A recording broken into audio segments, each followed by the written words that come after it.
Oke, selamat pagi menjelang siang Pak. Selamat pagi Oke. menjelang siang. Oke, terima kasih Pak sudah meluangkan waktu untuk ulun wawancara untuk pada hari ini Pak. Iya, ada Bapak. Oke. Tujuan ulun hari ini Pak, sebelum ulun mengutarakan tujuan ulun, izinkan Ya. ulun memperkenalkan diri ulun. Ya. Perkenalkan ulun Hidayatul Fikri. Ya. Tempat tugas itu di SDN Maunang, Kecamatan Haruyan. Ya. Oke. Ulun sebagai guru penggerak angkatan ke-11. Nah, Ya. wawancara hari ini tugas dari modul 3.1 yaitu tentang bagaimana pemimpin Iya, mengambil iya. kebijakan-kebijakan, keputusan-keputusan yang narasi Iya. dilema etika di sekolah. Begitu, Iya. Pak. Oke. Dan tujuan lain yaitu ulun sendiri ingin menggali lebih dalam tentang pengalaman Bapak sebagai kepala sekolah Ya. dalam menangani kasus-kasus dilema etika yang ada di sekolah. Nah, karena ulun tahu Bapak sendiri ini orang yang dibilang berpengaruh lah di Kecamatan Labuan Amas Utara. Sama Ini, aja, Pak. ini ulun tahu juga karena bukti yang ini banyak pengalaman. Nah, di sini ulun ingin lebih belajar lah ibaratnya, lebih mendalami tentang pengalaman pian menangani kasus-kasus atau permasalahan-permasalahan terkait dengan dilema etika yang ada di sekolah, Iya. khususnya di sekolah pian begitu. Sama-sama berbagi kita. Inggih, Ya. Ya. Jadi ulun belajar, pian berbagi kepada ulun akan menjadikan apa yang pian bagi itu pengalaman bagi ulun. Iya. Inggih. Pertama-tama Pak, ulun mulai wawancara ulun dengan pertanyaan mungkin Pak, bagaimana biasanya Bapak ini selaku kepala sekolah itu mengidentifikasi Pak kasus yang merupakan dilema etika yang terjadi di sekolah Bapak ini Pak? Iya.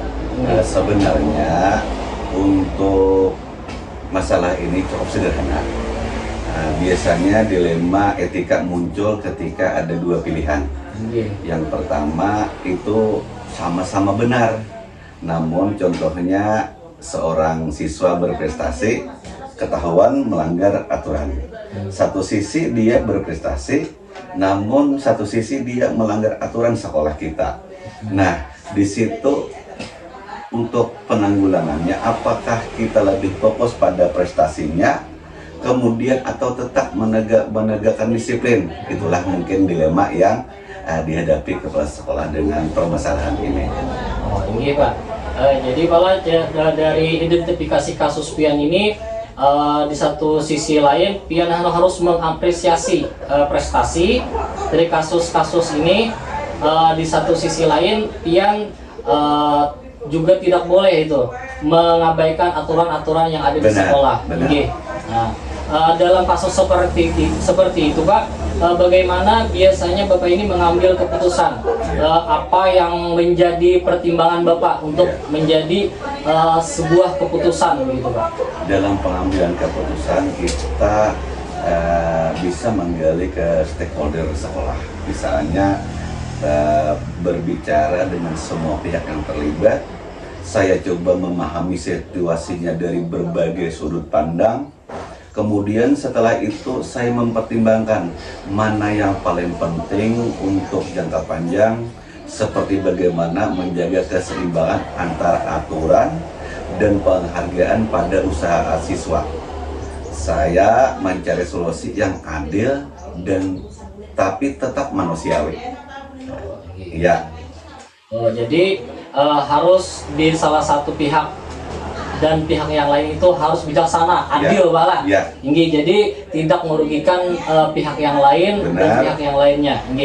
Seterusnya Pak, apakah dalam pengambilan hasil dari keputusan itu ada prosedur atau langkah-langkah yang kasus yang biasanya Bapak itu ikuti lah dalam proses pengambilan keputusan? Mungkin rapatkah atau bagaimana gitu langkah-langkah pian dalam proses pengambilan keputusan itu? Ya benar. Jadi untuk sebuah keputusan dan penyelesaian ini yang pertama sekali adalah saya mendengar baik dari guru atau siswa bahkan orang tua dari siswa itu sendiri. Setelah itu kami diskusikan dengan tim manajemen sekolah untuk mencari solusi bersama. Yang penting semua suara didengar sebelum diputuskan. Mudah-mudahan langkah itu menjadi sebuah keputusan yang bijaksana. Oh iya, jadi langkah-langkah Pian tadi dalam proses pengambilan keputusan itu yang pertama itu mengumpulkan Pak, mendengar secara langsung dari semua pihak, Iya. dari guru, siswa dan pihak-pihak lain yang terlibat Benar. di sekolah ini Pak. Benar. Ini setelah informasi terkumpul apa jadi tadi jadi didiskusikan di ranah sekolah Pak. Benar, Ini untuk mencari solusi bersama Pak. benar. Nah ini dari pengalaman Pian itu hal-hal apa saja yang menurut Bapak itu yang paling efektif Pak dalam pengambilan keputusan untuk kasus-kasus dilema seperti itu tadi Pak?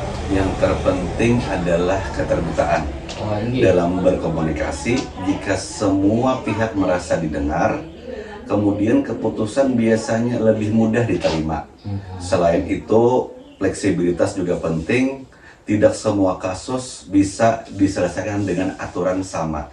Kita formatkan satu persatu sehingga keputusan yang kita ambil itu tidak merugikan semua pihak. Oh, ini. Iya.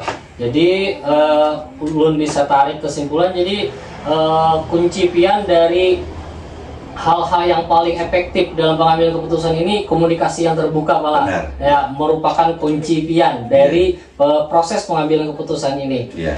Inggih. Jadi keputusan itu ibaratnya tuh dalam proses pengambilan keputusan ini jangan terburu-buru Pak. Iya, benar.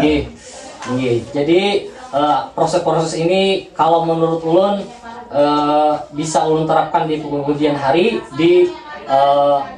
kemudian hari bagi ulun gitu Pak. Benar. Inggih. Dalam setiap proses itu pasti ada tantangannya Pak. Iya, benar. Nah, tantangannya tuh yang Pian hadapi sebagai kepala sekolah tuh biasanya apa saja Pak? Tantangan yang mungkin sering muncul dalam pengambilan keputusan pada kasus-kasus dilema ini Pak. Jadi tantangan utama yang kita hadapi itu ketika harapan orang tua dan kebijakan sekolah itu bertentangan. Oh, iya.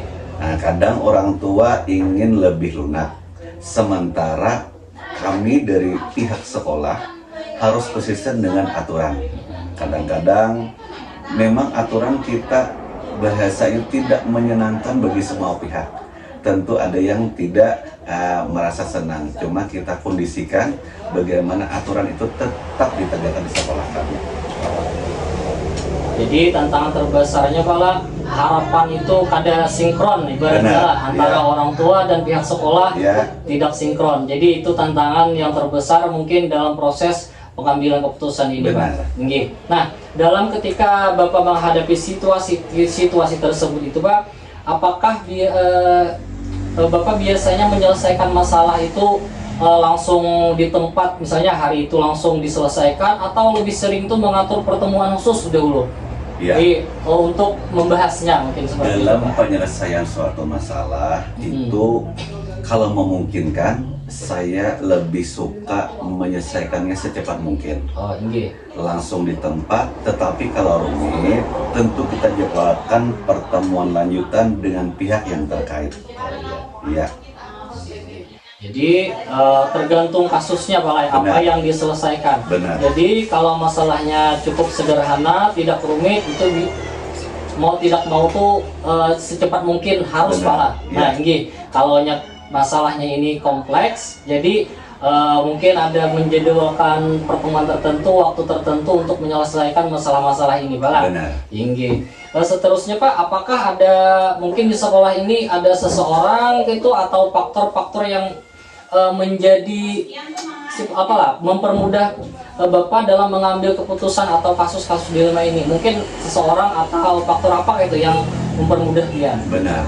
Jadi dalam penyelesaian suatu kasus, kita di sekolah itu ada dewan guru. Iya, Dewan Guru. Kalau yang lebih spesifik, kita membentuk tim manajemen yang sangat membantu dalam menyelesaikan masalah. Kita harus mendengar masukan-masukan dari sudut pandang yang berbeda. Iya. Orang tua juga berperan penting, terutama jika mereka mau terbuka dan berdiskusi. Intinya, sekolah juga perlu masukan dari orang tua dalam penyelesaian dalam suatu kasus dapat itu menghasilkan keputusan yang tepat bagi kami pihak sekolah. Jadi banyak faktor-faktor di sini ulun dapat pala yang mempermudah pian dalam mengambil keputusan-keputusan yang terjadi di sekolah ini. Nggih, dari sudut pandang tuh harus terlebih terbuka dari semua pihak, betul Pak? Iya. Orang tua juga di sini ibaratnya sekolah itu memainkan peran penting juga untuk orang tua ini ikut terlibat dalam pengambilan keputusan ini. Karena apa? Nggih. Pendidikan ini satu kunci. Iya. Pendidikan adalah tanggung jawab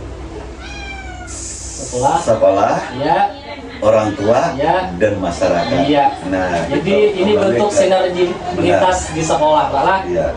Jadi harus suatu keharusan malah kolaborasi yang tidak bisa terpisahkan satu sama lain. Nah, bagus sekali dari pengalaman Bapak ini. Dari pengalaman Bapak ini, mungkin apa pembelajaran yang terbesar yang bisa dipetik Pak dalam pengambilan keputusan terkait dilema etika ini Pak? Jadi pembelajarannya adalah yang pertama kita keterbukaan, berkomunikasi dengan baik, kemudian hubungan dengan masyarakat selalu terjalin, sehingga kalau ada masalah atau suatu kasus, jadi dari sudut mana pandang pun baik pihak sekolah, terutama Dewan Guru ada komite, kemudian pihak orang tua murid selaku yang punya kepentingan terhadap sekolah kita karena anak dari beliau-beliau itu dititipkan kepada kita, kemudian masyarakat yang juga punya andil besar dalam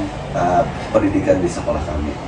Jadi pembelajaran terbesar dari timbulnya masalah-masalah ini banyak dari pembelajaran-pembelajaran yang bisa ulun dapat itu adanya keterbukaan, adanya hubungan-hubungan yang lebih erat pala antara sekolah, guru, masyarakat, orang tua begitu.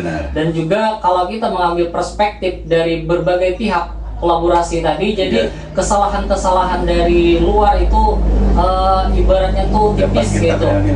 Ya, meminimalisir pandangan-pandangan luar tuh, karena kita sudah melibatkan semua pihak dalam pengambilan keputusan ini, Pak.